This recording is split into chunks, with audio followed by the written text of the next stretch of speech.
The Secretary of State is now giving us a fresh insight into what's creating record turnout for early voting here in Georgia for the midterm elections. Yeah, Ron, people clearly care about this election very much. Brittany Kleinpeter caught up with Brad Raffensperger about the big milestone that we hit today.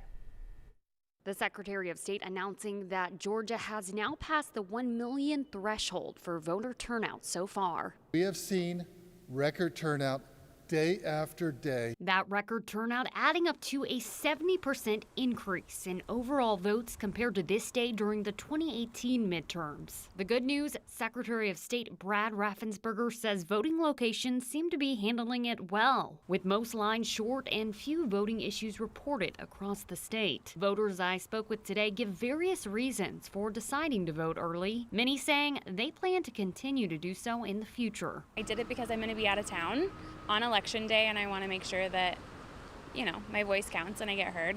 And also, the line was not long at all, and everyone working there was so nice. We all know the long lines on election day.